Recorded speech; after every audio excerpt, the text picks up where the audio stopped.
दोस्तों मारी गुच्चूनी मौज चैनल में आपનું સ્વાગત છે। આજના વિડીયોમાં આપણે વાત કરવા જઈ રહ્યા છે કે ઠાકોર ફેમિલીના ઘરે શું આજે છોટુ બેબીનું નામકરણ કરી દીધું। ફાઇનલી આજે છોટુ બેબીનું નામ પાડ્યું। શું કાજલ બેનીબાએ નામ પાડ્યું કે પછી આજે તો દિવ્યાંશ પાણાભાઈએ છોટુ બેબીનું નામ આપ્યું। દોસ્તો શું નામ આપ્યું, બધા લોકોને ઘરમાં પસંદ આવ્યું કે નહીં? ફાઇનલી હવે છોટુ બેબીને છોટુ બેબી નહીં કહેવું પડે તો કયા નામથી બોલાવવામાં આવશે? નામ પાડવામાં આટલું બધું શું કન્ફ્યુઝન થયું? કાજલ બેનીબાએ ઘરે આજે આ કેવી રેસીપી બનાવી, બધી જ માહિતી મળશે તમને આપણા આ વિડીયોમાં। મારી ચેનલ પર નવા હોય તો ચેનલને ફટાફટ લાઈક શેર એન્ડ સબસ્ક્રાઇબ કરી દો।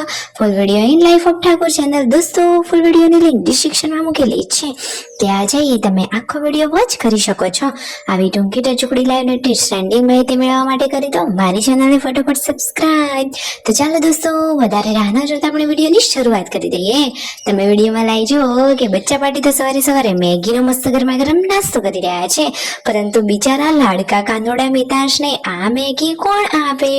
જુઓ તો ખરા ને આ બાજુ તો છોટુ બેબી રડી રહ્યું હતું। પૂનમ ભાભી એની સાવ અહીંયા એકલો મૂકીને ક્યાં ચાલ્યા ગયા? તો પછી રણજીતભાઈ આવ્યા અને છોટુ બેબીને રમાડી રહ્યા છે। બચ્ચા પાર્ટી અહીંયા નાસ્તો કરી રહ્યા છે અને હજુ તો ફરીથી પણ જુઓ અહીંયા રાકેશભાઈ બનાવી રહ્યા છે હવે સ્પાઈસી મેગી। પહેલા બચ્ચા પાર્ટીની સાદી મોળી મેગી બનાવી આપી અને હવે તેઓ સ્પાઈસી મેગી બનાવી રહ્યા છે। મેગી બધા માટે રેડી છે અને કાજલ બેનીબા તેમના ભાઈઓ સાથે અહીંયા નાસ્તો કરવા માટે બેસી ગયા છે। અને દોસ્તો આજે તો જુઓ કાજલ બેનીબા સરસ મજાના આ શું બનાવી રહ્યા છે? ફોદમાંથી બનાવવામાં આવે એને ફોજિયા કહેવાય, વેલણિયા કહેવાય, ઢોકળા કહેવાય કે મુઠિયા કહેવાય? તમે તમારા ઘરે શું કહો છો? જે નામથી કહેતા હોય નામ જલ્દીથી કમેન્ટ કરો। કાજલ બેનીબા આવ્યા અને રસોડામાં નવી નવી વાનગીઓ બનાવવા લાગ્યા। તેમના હાથના શાકનો વઘાર પણ બધા લોકોને બહુ જ ટેસ્ટી લાગે છે અને આજે તો એમાં એમને આ ફોજિયા બનાવ્યા છે। જોતા જ મોઢામાં પાણી આવી જાય એટલા ટેસ્ટી ફોજિયા બનાવ્યા છે। તો ફાઇનલી હવે જમવાનું પણ રેડી થઈ જવાની તૈયારીમાં જ છે। અને દોસ્તો આજે તો દિવ્યાંશે છોટુ બેબીનું શું નામ આપ્યું તમને ખબર છે? અરે ચાલો તમને જણાવી દઈએ। તો એ તો કહે છે કે મામા છોટુ બેબીનું નામ તો ધ્રુવીલ રાખો। તો શું દોસ્તો તમને આ ધ્રુવીલ નામ ગમ્યું કે નહીં? ફાઇનલી છોટુ બેબીનું નામ ધ્રુવીલ રાખવું જોઈએ। કાજલ બેનીબાએ આ નામ વિશે શું કહ્યું અને પૂનમ ભાભીનો પણ શું વિચાર છે? દિવ્યાંશ કહે છે કે મારા ભાઈબંધ છે એનું નામ ધ્રુવીલ છે અને મને તો ધ્રુવીલ નામ ગમે છે, તો છોટુ બેબીનું નામ ધ્રુવીલ રાખો। અહીંયા આ રીતે હજુ તો નામકરણ કરવામાં ઘણું બધું કન્ફ્યુઝન છે, કારણ કે છોટુ બેબીની રાશિ જ એવી આવી છે કે સરખા યોગ્ય મસ્ત મજાના લેટેસ્ટ નામ મળતા જ નથી। અને આજે તો પૂનમ ભાભીની સાડી આ રિયોએ ફાડી નાખી, તમે જુઓ તો ખરા। ખબર નહીં કઈ રીતે એના આ પાંજરામાં આ સાડી પહોંચી ગઈ અને એને તો આ સાડીથી રમી અને આખી સાડીની ડિઝાઇન જ બદલી દીધી। એટલે કે જુઓ તો ખરા કે શું હાલત કરી। અને આ પૂનમ ભાભી માટે સંજયભાઈ ફરીથી કંઈક સરપ્રાઈઝ ગિફ્ટ લાવ્યા। બોક્સમાં શું છે તમે જુઓ તો ખરા।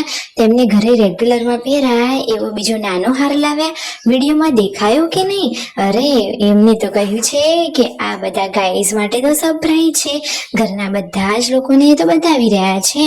તો દોસ્તો તમે કોમેન્ટ કરીને અવશ્ય જણાવજો કે આ બોક્સમાં ગિફ્ટમાં શું હશે?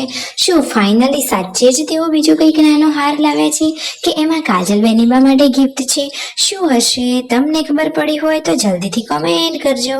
અને જુઓ અહીંયા આ મિતાંશ તો દરવાજો ખખડાવી રહ્યો છે, બેનીબાને જોઈને એ પણ દરવાજો ખખડાવતા શીખી ગયું છે। પરિવારના બધા જ લોકો અહીંયા સાથે જમવા બેઠા હતા। રણજીતભાઈ કહે છે કાજલ બેનીબા તમે તો હવે કાલે જવાનું કહો છો, તો હવે મીટિંગ ભરી અને ફાઇનલી છોટુ બેબીનું નામકરણ કરી દો અને એનું સરસ મજાનું નામ પાડી દો।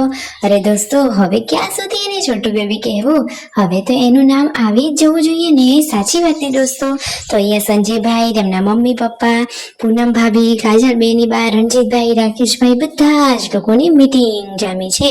તો ફાઇનલી નામકરણ કરવાનું બધા લોકો વિચારી રહ્યા હતા, પરંતુ ઘણું બધું કન્ફ્યુઝન ઊભું થયું અને આજે પણ છોટુ બેબીનું નામકરણ ના જ થઈ શક્યું। બધા લોકોએ ઘણા ટ્રાય કર્યા, ઘણા નામ શોધ્યા, પરંતુ ના થયું। તો હવે નેક્સ્ટ ટાઈમ એટલે કે કાલે તો અવશ્ય કરી દેવામાં આવશે। અને કાજલ બેનીબા માટે શું ગિફ્ટ લાવ્યા છે, ગિફ્ટ કેવી છે, બધી જ માહિતી આપણી ચેનલ ઉપર મળશે, તો કરો સબસ્ક્રાઇબ।